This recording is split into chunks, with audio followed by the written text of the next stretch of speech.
How 50 Cent Got Rich in 43 Days. Presented to you by Soulful Charts. So the first two episodes of the Dominant Days series focus on the dominating periods in the careers of two of the biggest R&B stars in the 2000s, Alicia Keys and Usher. If you haven't already, I invite you to check out those episodes. But in this video, we're going to dive into the streets of hip-hop culture, Jamaica, Queens, New York streets to be exact, to discover how the rapper 50 Cent got rich in 43 days. 50 Cent took the rap game by storm when he bullied his way onto the scene in 2003. But 50 didn't just reign over the hip-hop domain. His music made an incredible impact on the entire recording industry. 50 Cent wears many different hats. But if we're talking about 50 Cent the recording artist, then you know we must spotlight his major release debut album, Get Rich or Die Trying. Released on February the 3rd, 2003 on Aftermath and Interscope, Get Rich or Die Trying technically is not his first release. 50 Cent released his very first album, Guess Who's Back, independently before that. That album set the stage and generated solid buzz, but Get Rich or Die Trying was an undeniable game changer. Here's the formula that made Get Rich or Die Trying so successful. You take a magnetic MC with a compelling narrative who's receiving an astonishing amount of buzz on the streets, get co-signed by arguably the biggest rapper in the game, Eminem, and sign him to a label owned and operated by the biggest producer in the game, Aftermath Entertainment, started by Dr. Dre. That's the recipe used to create Get Rich or Die Trying, one of the biggest albums ever released in the history of rap music. So let's go ahead and jump right into RIAA's gold and platinum data for Get Rich or Die Trying. Here are the certification dates of the Get Rich or Die Trying album.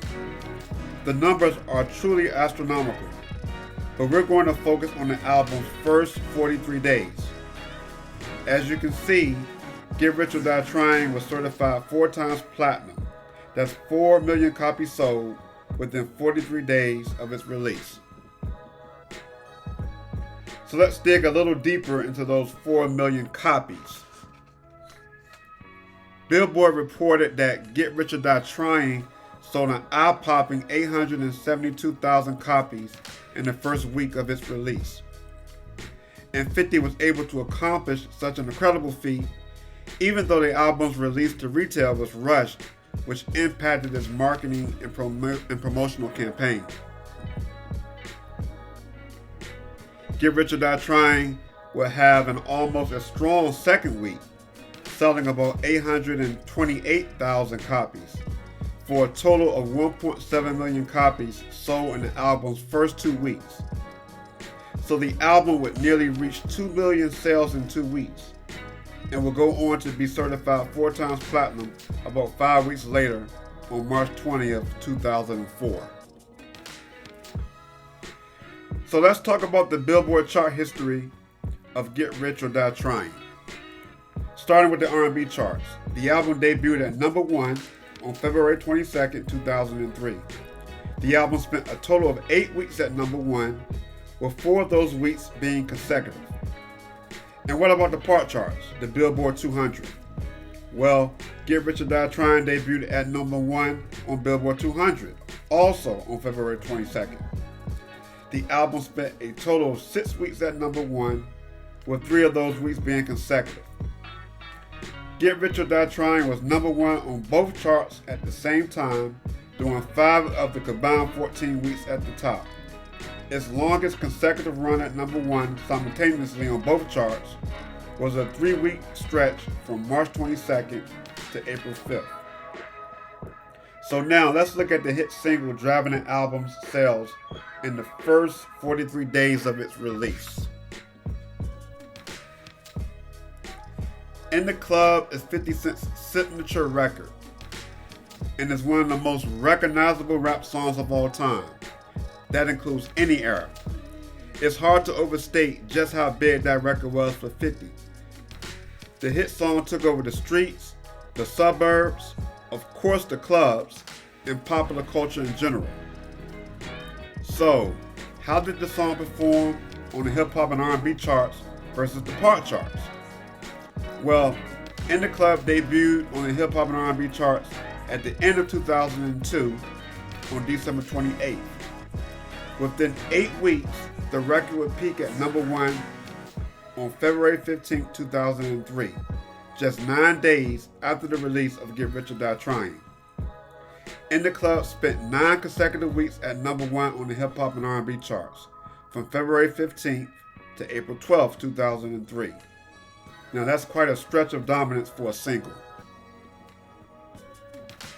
So now to the pop charts. In the Club debuted on Billboard Hot 100 on January 11th, 2003. Within 8 weeks of its debut, it would also peak at number 1 on the pop charts on March 8th, 2003. The party anthem will go on to spend 9 consecutive weeks at number 1 on the pop charts from March 8th to May 3rd, 2003.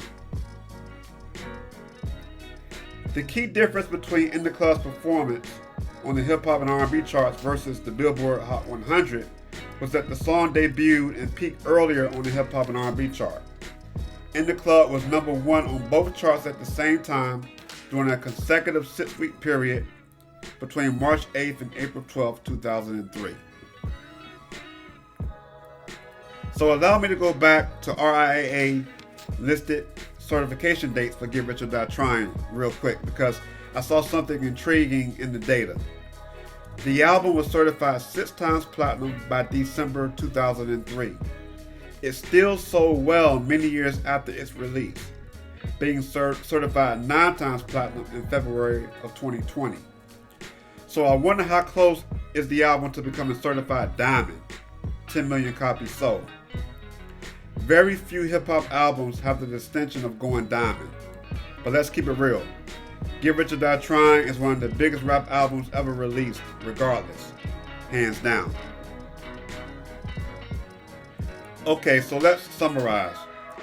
50 Cent literally got rich based on the hugely successful performance of the album sales within a 43-day period between February 6th and March 20th, 2003. During most of this 7-week stretch, Get Rich or Die Trying was number 1 on the hip hop and R&B charts, the pop charts, or both charts at the same time. And the biggest single of 50's career, In the Club, was basically the biggest record in all of music during this 43-day period. 50 Cent has gone on to have quite a remarkable career in the entertainment industry. He continues to make major moves in Hollywood, as well as making his mark in various business ventures and investments over the years. Yet his meteoric rise all started in the rap game in early 2003. That's when 50 Cent got rich in 43 days. Thanks for listening. If you enjoyed this episode, hit the like button and leave your thoughts in the comments. Have a soulful music topic you would like to see featured on Soulful Charts? Let me know and maybe I'll give it a go in an upcoming episode. I encourage you to subscribe to the channel and hit the bell in order to be notified when new videos get released. And one more thing, share this channel with other connoisseurs of soul music. Peace.